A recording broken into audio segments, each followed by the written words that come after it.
আমরা এসেছি নদীর কাছে। নদী ও প্রকৃতি যেখানে অপরূপ মুগ্ধতা নিয়ে এসেছে, সেই নদীর কাছে এসেছি। যারা অনুসন্ধিৎস দর্শক তারা হয়তো বুঝতে পারছেন যে আমরা কোন নদীর সংলগ্ন নদীর পাড়ে এসে দাঁড়িয়েছি। আপনারা হয়তো যারা নদীর মানুষ তাদের বোঝার কথা। এই যে বিস্তৃত যে নদীর অংশটুকু আমাদের ক্যামেরায় যতটুকু ধরা যায়, এটি হচ্ছে গড়াই নদী।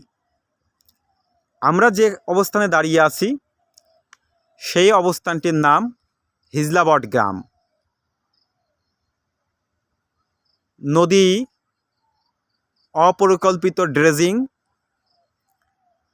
এবং অপরিকল্পিত নদী শাসনের ফলে ভরাট, দূষণ, নদীর যে অবয়ব তা ক্ষতিগ্রস্ত হয়েছে। তবুও নানা রকম বাধা বিপত্তি এবং নদী শাসনের কুফল সত্ত্বেও গড়াই নদী এখনও টিকে আছে।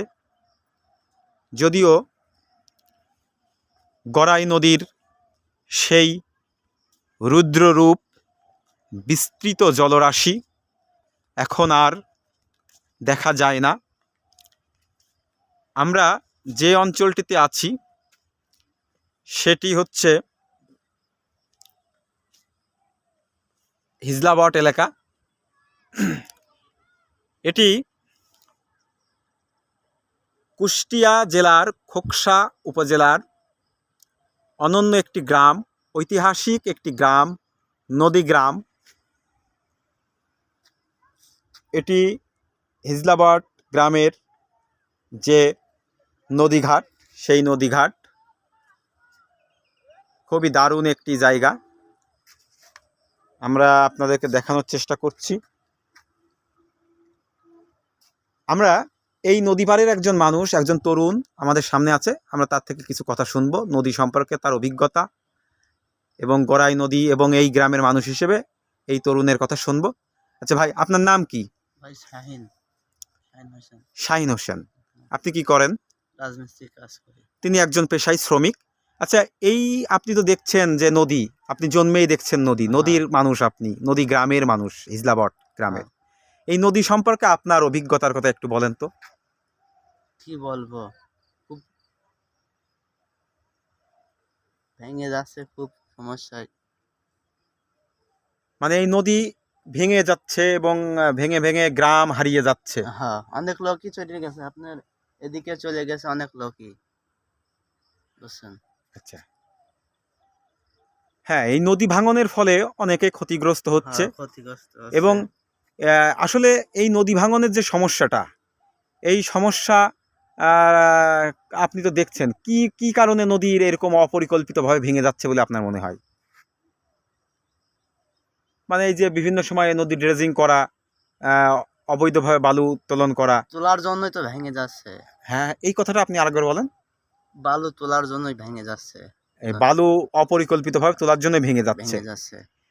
দর্শক, আমরা শুনছিলাম একজন তরুণ শ্রমিকের কথা, যিনি এই নদী গ্রামের মানুষ। আসলে তিনি বলছিলেন অপরিকল্পিতভাবে নদী শাসন এবং অবৈধভাবে যে বালু উত্তোলন করা হয়, বালু খেকোরা যারা, তাদের কারণেই আজকে এই নদীর এই ভাঙন কবলিত হচ্ছে এই জনপদের মানুষ, ক্ষতিগ্রস্ত হচ্ছে এই জনপদের মানুষ, এবং নদীও ক্ষতিগ্রস্ত হচ্ছে। নদীর যে আকৃতি, নদীর অবয়ব, এটা কৃত্রিমভাবে পরিবর্তিত হয়ে যাচ্ছে, যা এই জনপদের মানুষের জন্য ক্ষতি এবং পরিবেশের জন্যও এটি খুবই ক্ষতি। আমরা আপনাদেরকে দেখাচ্ছি হিজলাবট গ্রামের নদী পাড়ের চিত্র। দেখুন বিস্তৃত অঞ্চল, গড়াই নদী, এই সেই গড়াই নদী, যে গড়াই নদী স্মরণে অনেক কবিতা, কাব্য, উপন্যাস আছে। কবিগুরু বোধহয় কবিগুরু রবীন্দ্রনাথও এই গড়াইয়ের প্রেমে মজেছিলেন একদা। তো আমরা সেই গড়াইতে আছি।